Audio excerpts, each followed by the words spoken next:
नमस्कार मित्रांनो. तर भीमाशंकर हे नाव घेताच भक्ती घनदाट जंगलाचं चित्र एकाच वेळी डोळ्यासमोर येतं. सह्याद्रीच्या उंच डोंगर रांगांमध्ये ढगांच्या कुशीत लपलेलं हे तीर्थस्थान केवळ मंदिर नाही, ते एक अनुभव आहे.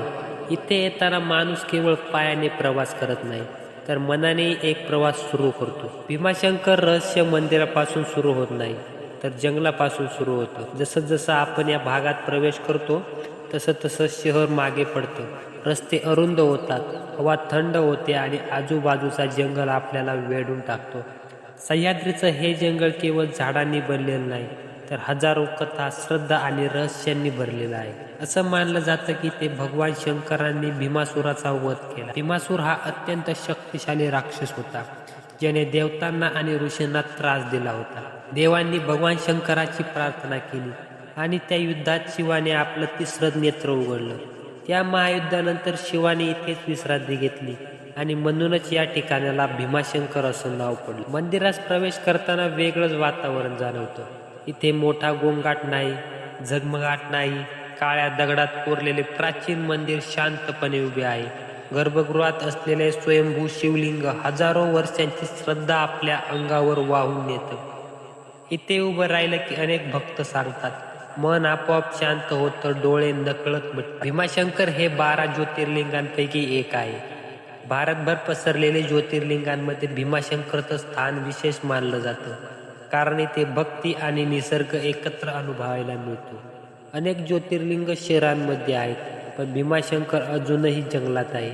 तिथे निसर्गच शिवाचा खरा अभिषेक करतो. पावसाळ्यात भीमाशंकरचं रूप पूर्णपणे बदलतं. ढग जमिनीवर उतरल्यासारखे वाटतात. मंदिर कधी धुक्यात लपलेलं असतं, तर कधी अचानक समोर येतं. आजूबाजूला छोटे धबधबे, वाहणारे ओढे आणि सतत पडणारा पाऊस, हे सगळं पाहताना वाटतं जणू आपण स्वर्गातच आलो आहोत. भीमाशंकर परिसर हा भीमाशंकर अभयारण्य म्हणून ओळखला जातो. ते दुर्मिळ प्राणी आणि पक्षी आढळतात.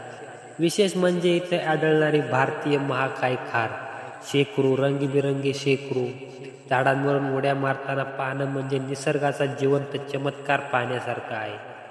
भीमाशंकर फक्त तीर्थक्षेत्र नाही, तर साहसप्रेमींसाठी एक स्वप्न आहे.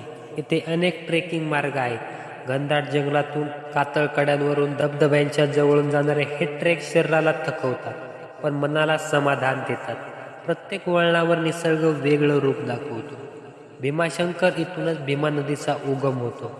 भीमा नदी पुढे जाऊन महाराष्ट्र आणि कर्नाटकात लाखो लोकांना पाणी देते. एक छोटीसं झऱ्यासारखं दिसणारं पाणी पुढे जाऊन एवढ्या मोठ्या नदीत रूप घेतं.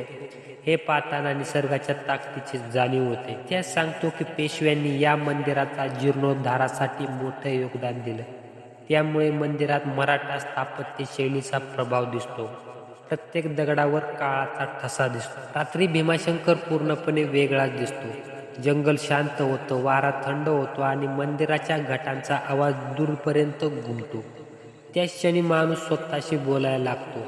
अनेक लोक सांगतात की ते रात्री वेगळीच ऊर्जा जाणवते. आज भीमाशंकर सोशल मीडियामुळे प्रसिद्ध झाला आहे, पण इथे येताना नियम पाळणं खूप गरजेचं आहे. जंगलात आवाज आणि निष्काळजीपणा निसर्गाला आणि स्वतःलाही धोका देऊ शकतो. भीमाशंकर आपल्याला एक गोष्ट शिकवतो.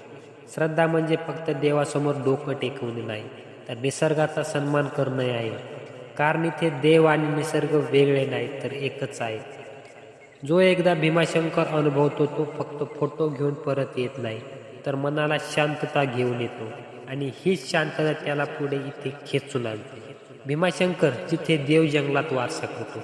भीमाशंकर म्हणजे जिथे श्रद्धा आणि निसर्ग एकत्र येतात. तर भीमाशंकर म्हणजे जिथं मन खरंच थांबतं. तर मित्रांनो, कसा वाटला एपिसोड कमेंटमध्ये नक्की सांगा आणि चॅनलवरती नवीन असाल तर आपल्या चॅनलला सबस्क्राईब करा. मित्रांनो, तर भेटूया एका नवीन एपिसोडमध्ये. तोपर्यंत आपल्या सर्वांना जय शिवराय.